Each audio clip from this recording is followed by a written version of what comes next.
गांडे प्रखंड के धोबिया मोड़ स्थित खेल मैदान में आजसू पार्टी के द्वारा मंगलवार को एक कार्यक्रम का आयोजन किया गया। बताया गया कि कार्यक्रम में गांडे और बेंगाबाद प्रखंड के विभिन्न गांव की महिलाएं भारी संख्या में उपस्थित थी। कार्यक्रम में बतौर अतिथि गोमे विधायक डॉक्टर लंबोदर महतो, आजसू के केंद्र प्रवक्ता देवशरण भक्त, केंद्रीय सचिव अर्जुन बैठा, पार्टी के जिलाध्यक्ष गुड्डू यादव, देवघर के जिलाध्यक्ष आदर्श लक्ष्य उपस्थित थे। बताया गया कि अतिथियों के कार्यक्रम में पहुंचने पर स्थानीय कार्यकर्ताओं ने उन सबों का स्वागत गुलदस्तों और फूल माला पहनाकर किया। वहीं इस दौरान कार्यक्रम को संबोधित करते हुए गोमे विधायक लंबोदर महतो ने कहा कि आजसू पार्टी हमेशा से महिलाओं का सम्मान करते आ रही है और करते रहेगी। महिला सशक्तिकरण के लिए आजसू पार्टी हमेशा से आवाज बुलंद करता आया है। महिलाओं के हित की लड़ाई आजसू पार्टी हमेशा लड़ती रही है। उन्होंने सूबे के सरकार पर शिकंजा कसते हुए कहा कि वर्तमान राज्य सरकार वास्तविक मुद्दों से भटक गई है। वर्तमान समय में राज्य में कहीं भी महिलाएं सुरक्षित नहीं हैं। कोलियांचल से लेकर संथाल परगना से पलामू तक महिलाओं की सुरक्षा के साथ खिलवाड़ हो रहा है। विधायक ने कहा कि सरकार को 1932 के खतियान के अनुसार स्थानीय नीति लागू करनी चाहिए। 1932 के खतियान के अनुसार सरकार स्थानीय नीति लागू करती और सरकार को पक्ष में विधायक की जरूरत होगी तो आजसू सरकार का समर्थन करेगी। वहीं इस विषय में पार्टी के प्रदेश प्रवक्ता देवशरण भक्त, जिला अध्यक्ष गुड्डू यादव आदि ने भी कार्यक्रम को संबोधित किया।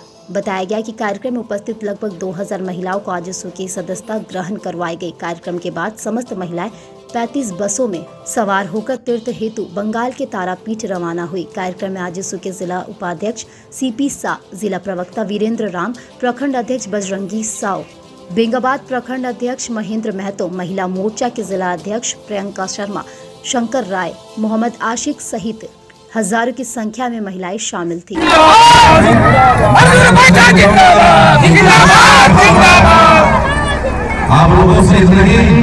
अब यहाँ पर हमारी माता बहनों की असमत लूटी जा रही है, इलाज के लिए जान जा रही है। लोग यहाँ के सरकार में शामिल नेता कपड़ा खरीदने के लिए दिल्ली जा रहे हैं। कितनी असंवेदन नहीं ये सरकार है।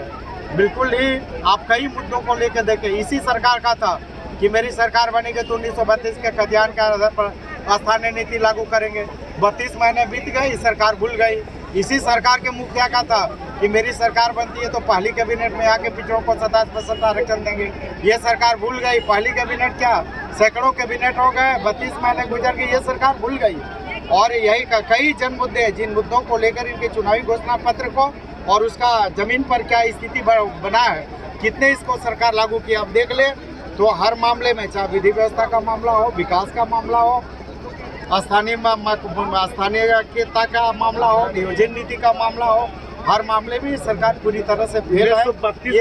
ये सरकार 1932 में निश्चित रूप से हम लोग लगातार इस मुद्दे को लेकर आंदोलन कर रहे हैं। सदन के अंदर भी, सदन के बाहर भी, सड़क पर भी, और आगे भी हम लोगों ने आंदोलन का रूपरेखा तय किया। और हम लोग सीधे पार्टी का स्टैंड है, सरकार 1932 के खतियान के आधार पर स्थानीय नीति लागू करे, पार्टी सरकार के साथ खड़ी। 1985 जब पिछली दफा आपकी सरकार थी, 1985 लागू किया। बिल्कुल, क्यों ना विरोध किया आप लोग? बिल्कुल, आपको ये जानकारी होगा कि जिस कैबिनेट में 1925 का नीति ला जा रहा था, उसमें आजसू पार्टी के एकमात्र कैबिनेट मंत्री चंद्रप्रकाश चौधरी जी थे। उन्होंने नोट ऑफ डिसेंट किया था, उन्होंने आपत्ति दर्ज कराई थी। चूंकि एक ही मंत्री थे और 11 मंत्री सरकार के थे, इन्होंने आपत्ति दर्ज कराई थी। और आपत्ति दर्ज कराने के बाद कैबिनेट के दूसरे दिन जितने भी विधायक थे आजसू पार्टी के, जितने भी बड़ी पदाधिकारी थे, सभी लोगों ने जाके तत्कालीन मुख्यमंत्री जी को लिखित आपत्ति दर्ज कराई थी कि आजसू पार्टी को 1950 की नीति नहीं चाहिए, हमें 1932 का या खतियान आधारित स्थानीय नीति चाहिए। और उस स्टैंड पर आजसू पार्टी पहले भी खड़ी थी, आज भी खड़ी है और आगे भी खड़ी है। और संघर्ष के रास्ते पर आजसू पार्टी निकल चुकी है। समस्याएं तो अनंत है सर, समाधान के लिए क्या हो रहा है फिर बताएंगे? बिल्कुल, अगर जेएमएम 1932 का खतियान के आधार पर स्थानीय नीति लागू करती है और जेएमएम को अगर संख्या बल कम होता है तो आजसू पार्टी 1932 के खतियान आधारित स्थानीय नीति में आजसू पार्टी जेएमएम का साथ देगी।